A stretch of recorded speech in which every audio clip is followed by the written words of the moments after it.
Have you ever been told to stop asking so many questions? Have you felt stupid for not just accepting the answer and moving on? Most of us have been trained to believe that smart people know the answers. But what if I told you that the wisest people in the world don't chase answers, they chase questions? This is a story about a young student who discovered a truth that changed everything.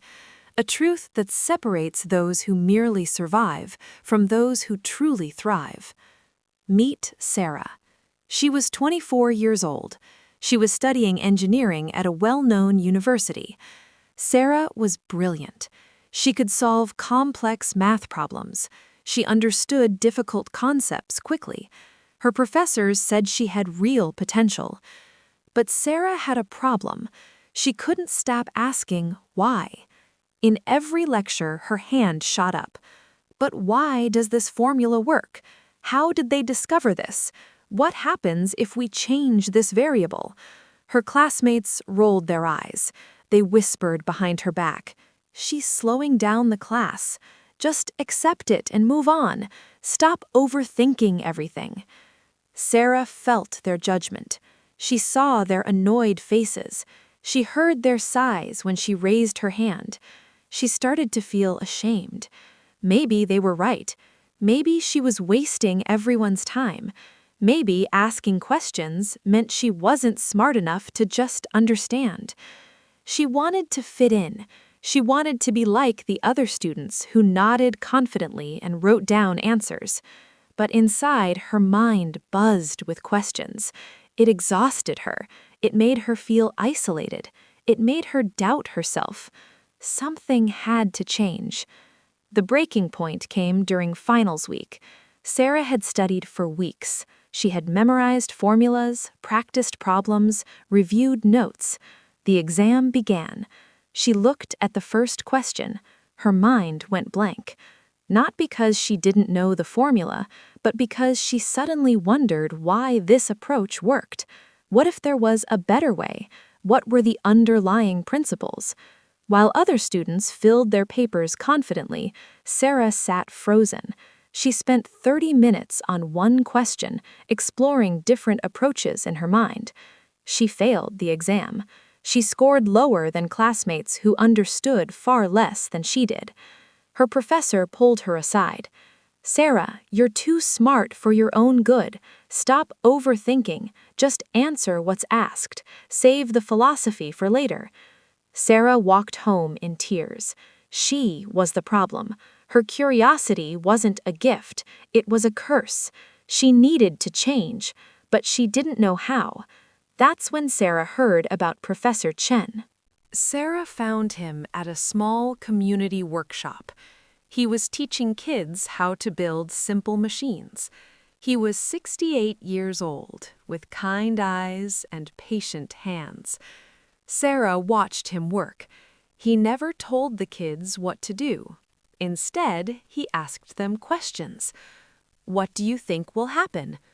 Why did that not work? What could you try differently?" After the class ended, Sarah approached him. "Professor Chen, I have a problem. I ask too many questions. It's ruining my academic life. Can you help me stop overthinking?" Professor Chen smiled gently. He didn't answer her question. Instead, he said, "Come tomorrow morning. I have something to show you." The next morning, Sarah arrived at the workshop. Professor Chen handed her a small, broken clock. The gears were visible through the glass back. "This clock stopped working," he said. "I want you to figure out why. But there's one rule. You cannot open it. You can only observe. You have 1 hour." Sarah looked confused, but she agreed. She sat at a table staring at the clock. The second hand was stuck.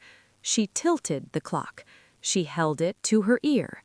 She looked closely at the visible gears. Minutes passed. Her mind flooded with questions. Is it a broken spring? A stuck gear? a misalignment. She noticed one gear wasn't moving while others tried to turn. She noticed a tiny gap where gears should connect. She saw dust particles near the mechanism. The workshop was quiet, except for birds outside. Sunlight streamed through windows. Sarah forgot about time. She was completely absorbed. Questions led to observations. Observations led to more questions. She started making notes, drawing diagrams, theorizing. When the hour ended, Professor Chen returned. "So, what did you discover?" Sarah explained everything she had noticed. Professor Chen smiled and opened the clock. Inside was a broken gear exactly where she had predicted. Your questions didn't slow you down. They guided you to the truth. Curiosity is not your weakness, it's your greatest strength. For the first time, Sarah understood. Sarah returned to university. She stopped apologizing for her curiosity. In lectures, she still asked questions, but now she understood their value. She wasn't slowing anyone down. She was going deeper. At first, it was hard. Classmates still rolled their eyes, but Sarah didn't let it stop her. She started a study group. She invited anyone who wanted to understand, not just memorize. 3 students joined, then 7, then 15. In these sessions, Sarah asked questions. Why does this equation work? What's the principle behind this? How would we approach this if the conditions changed? Together, they discovered connections between topics.